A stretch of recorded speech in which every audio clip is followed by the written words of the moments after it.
I'm Allison again from Sound Horticulture, and today I want to explain to you kind of a different concept. A lot of you may have already heard about this, but it's called the aphid banker plant. The aphid banker plants are used in controlled horticulture, generally in greenhouse management, all sorts of different crop systems, anything that might be susceptible to aphid pressure. As you might know, there's some great predators and parasites for aphids in your growing system that are easily released as beneficial insects and parasitoids. So the parasitoid wasps, Aphidius species, come in many different ranges. There's Aphidius colmani, Aphidius urvi, Aphidius matricariae, and each of them have different functions. So we could go into that later.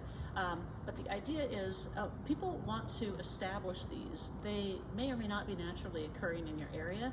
So generally greenhouse growers will augment their grow with various releases of whatever's needed depending on the type of aphid that you might have. So you got to think through that first, and you can read about that on our website. But the focus here today is, what do we do if we want to sustain the Aphidius, the parasitic wasps? What do we do? How do we do this? There's this crazy concept which works really well, and it involves buying another aphid in. And this other species of aphid is a Rhopalocyphum. It's actually a cereal oat aphid. It's native to back east. It's fairly ubiquitous at this point. We want to be careful how we use it, where we use it, in what greenhouse operations, because when it's eating, it's not eating your cash crop. It is interested only in basically a monocot. So wheat or barley or rye grass are generally used as your starter material. This is a really ugly old banker plant that I kept going from August when we got it, and you may or may not see, we could do a close-up, but there's little tiny black aphids on here. These aphids are just going to stay right on the grass. And this is an example of a pretty shabby, tired banker plant. It was just basically living in this cage under our grow lights. So what I'm going to show you here is a couple of different options. You can grow your own and keep them going, you know, as many do, or you can buy in a start. So generally they come 4 per pack, and I really love this supplier. This is our friends back east at Sierra Biologicals again, and these are done on 4-inch rock wool cubes, and you can see how heavily they're sown. There's just, gosh, 200 seeds probably on top of this rock wool cube, and they've then been infested with the rice or with the cereal aphid, and you can see little black spots throughout this little emerging canopy of grass. So as the leaf unfurls, the aphids go crazy because they can just start feeding on the blades of grass as they unfurl. So this little guy would be normally 4 per set, and what I would say to a grower at this point is that they got a set of 4, and actually I have the sharp scissors with me. Let me see, usually I do this with a knife, but I'll just give you an example. So, let's see if this will cut. Okay. Yeah, wow, that's nice and sharp. Okay, so for instance, you can cut one of these cubes, tear it apart gently, into 4 pieces. So you could conceivably put one of these little cubes per, say, 6-inch pot. Okay, so if these are 4s, but if you had a 6-inch pot or even an 8-inch pot, you could place one of these into a 6-inch pot, bury it up to the crown, top it off with a little fresh soil, and then add some more seed. So then you would seed over the top of the pot. Sorry, I didn't bring the empty pot, but that way these, as you can see, will germinate even on the soil surface as long as the soil surface remains wet. So these things germinate so quick, like within a couple days. So that would be one way of doing these banker plants. Again, 1 rock wool cube, 4-inch, could separate into 4 6-inch pots. So that's how you do it if you're purchasing them. So say you've gotten a bunch of these going and you've kept them covered. Some people will put a hairnet over each pot and keep that pot basically quarantined so that you can grow the aphids on for a few weeks before they get attacked by a parasitoid wasp.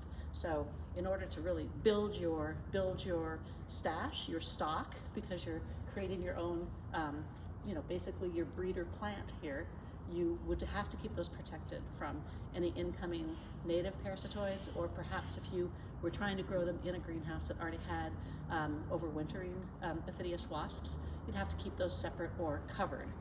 So some people will create like a boxed screen over a rack, or build their own screen material, preferably using thrip screening and realizing how sneaky these little parasitoids are. They're so tiny. You don't see them coming, but they will try to squeak in any crack or crevice to get to the aphid that they can parasitize. So once they parasitize your pet aphids that you're growing, they've injected, of course, with their ovipositor, they've deposited an egg in each of these little aphids that you're growing, and those incubate for 5 to 7 days, depending on temperature. When they are ready to hatch out, there's a new parasitoid inside. So they've killed the aphid, they've destroyed it. And the way you can tell they're parasitized is if they basically are turning from their natural live color of like a dark green to basically kind of a coppery, dry, papery mummy. So you've heard the term aphid mummy, so you'll see what an aphid mummy looks like, all puffed up and crusty like a crouton. So then what the parasitoid wasp does is it cuts a little hole with its little teeth and pops open the back hatch and will hatch out of there and fly out into your cash crop. So again, you've only quarantined these for a few weeks just to keep growing them, and then releasing the Aphidius wasps over top of them. They will fly and migrate to where the aphids are. They'll develop a population there in your greenhouse, depending on how you've spaced them, and then from there start populating the rest of your greenhouse. So once you have this whole concept going and you're rocking and rolling with it, it's great. You may choose to do something crazy like this, like keeping some Aphidius or some of the aphids going. And in this case, this is a pretty dried up sample, but I could see that there's thousands of these all the way through, all the way down to the crown of the plant. So in this case, I'm gonna feed most of this plant to my praying mantis pet that's at home, and she got locked in a little tiny greenhouse. She came to visit me, and I want to make sure she has some food. So I'm just gonna inoculate these little grass starts. I just sowed these 4 days ago, so the first blades of grass are just unfurling, and there are aphids all throughout this. So I'm gonna just chop a few more for good measure, and because they're just barely surviving now on the tail end of the green. So I'm gonna take these like this, and I'm gonna slide them in to a cage, and I'm gonna just zip this up now. And within 2 or 3 days, because I don't want the grass to get stretchy, I'll put them under lights and keep them, tight like this. Then I'll just pull off the dead grass, and then I'll guard this for another 10 to 14 days prior to placing it out in the greenhouse. And that's about it. So you can imagine that you can start your own, generate your own feedstock for these little aphids. And it's pretty fun, pretty easy to do. If you're really busy and short on staff, you might think twice about this whole rigmarole. But I tell you, if you've got a dedicated IPM person in your operation, it may be well worth your time and energy to set up something like this for yourself and see how great it works. So with that, thank you. And if you have any more questions, find us and we'll be happy to walk through it with you in lots of detail. Thanks.